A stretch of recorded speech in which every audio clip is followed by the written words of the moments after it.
Jahnavi গরিমাকে phone করে বলে রোশনাই she is no more. গরিমা বলে কি বলছো কি তুমি, ওর কি ওভারডোজ হয়ে গেছে? জাহ্নবী বলে ডক্টর এখনো কিছু বলেনি, তুমি ও সুরঙ্গমা আন্টি এক্ষুনি চলে এসো। গরিমা বলে আমরা এক্ষুনি আসছি, এই বলে ফোনটা রেখে দেয়। এরপর আরণ্যক নার্সকে এই রোশনাইয়ের ব্যাপারে জিজ্ঞেস করলে নার্স বলে এখনই কিছু বলা যাচ্ছে না, এই বলেই সেখান থেকে চলে যায়। আর আরণ্যক কান্নায় ভেঙে পড়ে। তারপর আরণ্যকের বাবা বলে আমরা সবাই ঠান্ডায় খেয়েছি, কিন্তু ওর একটু বেশি ওভারডোজ হয়ে গেছে। এর আগেও ওর ইতিহাস আছে, ও জানতো যে ওইসব খেলেও শরীর খারাপ করে, তাও ও খেলো কেন? অবশ্য আমাদেরই খেয়াল রাখা উচিত ছিল। ছোট বলে যে এগুলো ও কেন খেতে গেল এই নিয়ে সন্দেহ আছে। আরণ্যক বলে অভিমানে ও এইসব খেয়েছে, বাড়ির সবার থেকে অপমান সহ্য করতে না পেরে এই কাজ করেছে। আর ছোটকে বলে তোমাদের কোন জাগ্রত মন্দির আছে না, আমাকে ওখানে নিয়ে চলো, রোশনাইয়ের জন্য পুজো দেব। সেই মুহূর্তে সেখানে সুরঙ্গমার বুড়িমা আসে।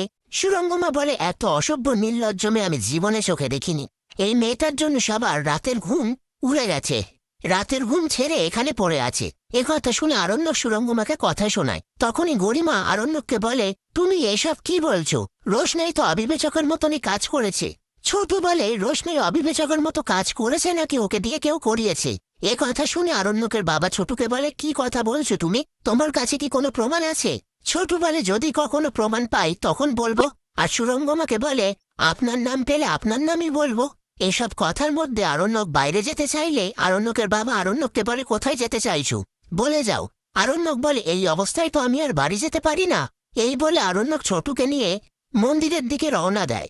তারপর গরিমা আরণ্যকের জেঠুকে বলে ওরা কোথায় যাচ্ছে? আরণ্যকের জেঠু বলে আমি ঠিক জানি না।